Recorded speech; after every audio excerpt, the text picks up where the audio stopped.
Nakahanda na raw na sumisid sa Taal Lake ang Philippine Coast Guard oras na matanggap ang hudyat mula sa Department of Justice o DOJ.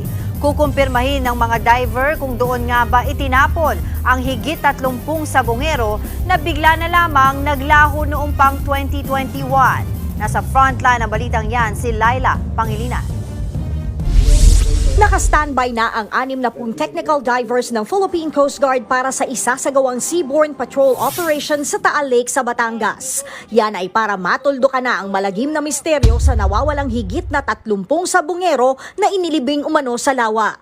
Kung matutuloy, ito raw ang pinakaunang retrieval operations sa Taal Lake. Meron naman po tayong mga kaukulang mga equipments. Meron tayong 60 technical divers.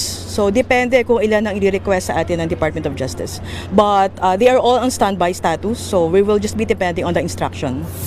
Sa lalim na 174 meters ng Taal Lake, nasa 100 metrong lalim lang daw ang nasisisid ng divers ng PCG. Masyado na kasing malabo ang tubig sa mas malalim pang parte ng lawa. Dahil dyan, posible raw na kailanganin ang koordinasyon ng Philippine Navy sa operasyon. May mga previous incidents tayo na dineploy yung ating mga technical divers, pero ang naging challenge dito is medyo matagal na eh. So this would be a challenging deployment.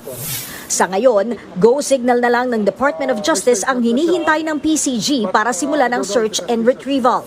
Sa pinakahuling paglantad ng whistleblower na si alias Totoy, hindi raw bababa sa 30 ang sangkot sa umano'y pagkidnap sa mga nawawalang sabongero. 10 raw dyan ang sibilyan habang 20 ay mga pulis. Sagot dyan ng pulisya, regardless po kung sino po ang involved dito, sibilyan, mataas na tao at even yung mga kabako po natin, wala po tayong sasantuhin po dito. So antayin po natin yung full disclosure po nitong lumabas po na possible witness. Sabi ng PNP, handa raw silang protektahan si alias Totoy. Lagi rin daw silang handa sakaling kailanganin ng DOJ ang mas pinaigting na tulong mula sa hanay ng pulisya. Nagbabalita mula sa frontline, Laila Pangilinan, News 5.